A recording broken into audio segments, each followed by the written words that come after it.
The Wealth Revolution, How Black Communities Are Breaking, Centuries of Financial Barriers. Thank you all for being here today. I want to begin by acknowledging the profound wisdom that shaped this talk.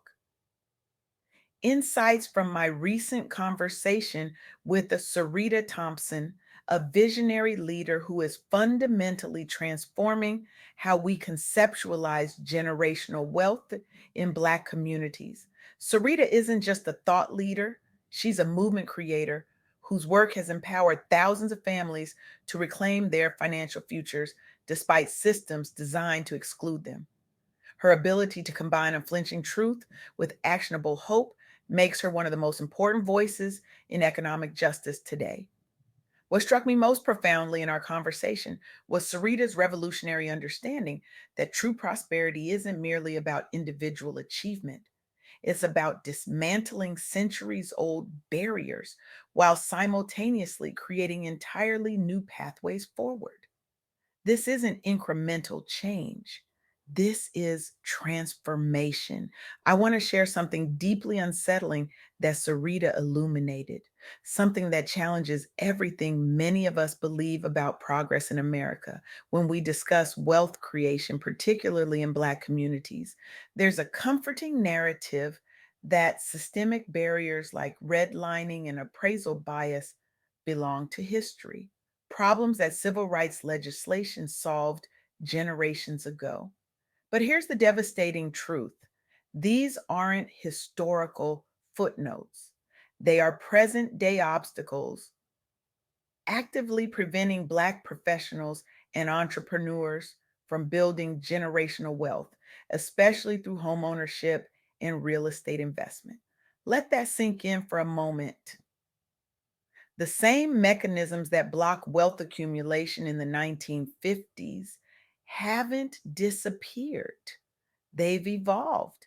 They've become more sophisticated, more difficult to identify, but no less destructive in their impact. This is an opinion. This is documented reality. When a Black homeowner's property is systematically undervalued by hundreds of thousands of dollars simply because of their race, that's today. When Black entrepreneurs receive less than 1% of venture capital, despite representing 13% of the population, that's today.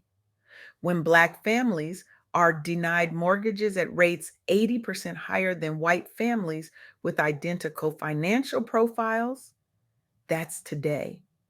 These aren't anomalies, they're architecture. But Sarita Thompson doesn't just illuminate problems, she reveals pathways forward. Through our conversation, three transformative insights emerged that can revolutionize how we approach wealth building in Black communities. First, generational wealth building requires intentional strategies beyond individual effort. The mythology of pulling yourself up by your bootstraps conveniently ignores that many were never given boots to begin with. Building lasting prosperity demands collective action, strategic advocacy against systemic barriers, and leveraging community based resources. Individual excellence alone cannot overcome structural inequality. This requires coordinated movement. Second, access to information is profoundly transformative. Knowledge truly is power, especially regarding financial literacy. When people understand how wealth actually works, not just earning, but growing and protecting assets, everything changes. The right information at the right time can alter a family's trajectory for generations. Third, policy engagement isn't optional, it's essential. Understanding and influencing public policy matters because discriminatory practices continue affecting access to capital and property ownership today. Economic advancement and civic engagement are inseparable.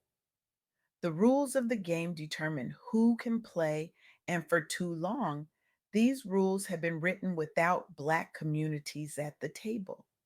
Let me bring these principles to life through real world examples that demonstrate what's possible when information meets action. The National Association of Real Estate Brokers launched a nationwide community building wealth tour specifically targeting Black families interested in home ownership. This initiative directly confronts persistent challenges like modern redlining practices, affordability gaps, and systemic financial education barriers. Their approach is both comprehensive and revolutionary. They hosted over 215 events across American cities, offering intensive seminars on property investment and business development. They established an annual National Community Building Wealth Day, engaging 100 cities simultaneously, creating a national conversation about economic justice. The results? Over 50,000 participants gained actionable knowledge on building generational wealth through real estate. There was measurable increased awareness of appraisal bias and heirs property issues among policymakers. Under Dr. Rose's leadership, NAREB prioritized addressing both historic discrimination patterns and current market barriers. Their impact extends beyond individual homeowners to broader industry transformation. A measurable increase in Black families accessing sustainable homeownership pathways. This isn't just changing lives, it's changing systems. But wealth creation extends beyond real estate. Entrepreneurship represents another powerful pathway, though one with its own significant barriers for underrepresented founders. Consider Jamie Kern Lima, who built IT Cosmetics into a $1.95 billion brand without following traditional paths. While not specifically focused on Black entrepreneurship, her journey powerfully illustrates overcoming systemic exclusion, something deeply relevant for all underrepresented founders. Lima faced substantial obstacles: lack of representation within beauty industry leadership, and persistent investor skepticism about serving diverse consumers authentically. Her response was revolutionary, leveraging personal narrative marketing centered on inclusivity while persisting through countless rejections from major retailers. The outcome? L'Oreal acquired her company for nearly $2 billion after years of building authentic connections with overlooked consumers. From modest beginnings facing constant rejection, Lima created one of America's fastest growing cosmetic companies, led by a woman entrepreneur who fundamentally disrupted conventional leadership models. Her success inspired countless women founders, including women of color, to pursue ambitious ventures even when industry gatekeepers dismissed them. As Serita Thompson emphasized, these stories of persistence against systemic barriers contain invaluable lessons for Black entrepreneurs navigating similar challenges today. For a more direct example of Black entrepreneurship overcoming funding disparities, look at Peyton Sickles, founder of a wearable tech company focused on supporting underserved communities' health needs. Sickles recently secured $75,000 in seed funding through the Good Soil Seed Capital pitch competition. The challenges Sickles face mirror those confronting most minority owned tech ventures: severely limited access to startup capital and the need to develop technology specifically addressing marginalized communities' needs. His approach was strategic, actively participating in pitch competitions for diverse founders while developing innovative solutions based directly on community input about local health disparities. The funding provided critical resources for product development and increased visibility among potential partners and investors. What makes this story particularly relevant to Serita Thompson's insights is how Sickles identified the profound gap between mainstream wearable tech offerings and what underserved populations actually needed, creating a company mission firmly rooted in social impact. Sickles grew his business significantly after winning while maintaining unwavering commitment to inclusive innovation. He established a powerful precedent demonstrating both the viability and necessity of startups led by entrepreneurs prioritizing profit alongside purpose, especially in industries traditionally resistant to diversity and inclusion. These three examples, Nareb's community wealth tour, Lima's beauty industry disruption, and Sickles' health tech innovation, illustrate different facets of what Sarita Thompson emphasized throughout our conversation. Building generational wealth requires simultaneously addressing systemic barriers while creating new opportunities through education, entrepreneurship, and policy engagement. What makes Sarita's perspective so powerful is her balance of clear eyed recognition of obstacles with unwavering conviction about what's possible when communities mobilize around shared goals. The revolution happening in Black wealth creation isn't about waiting for systems to change, it's about creating entirely new systems. It's recognizing that true economic empowerment comes not just from individual success stories, but from collective action that elevates entire communities.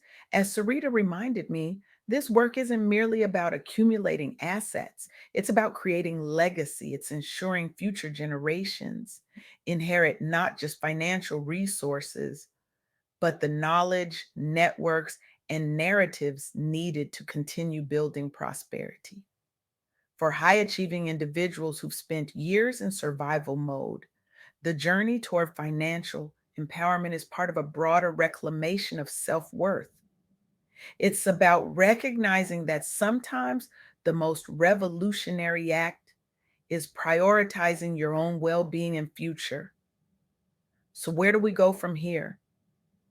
The path forward demands nothing less than a fundamental reimagining of wealth creation, not as an individual pursuit, but as both personal and communal.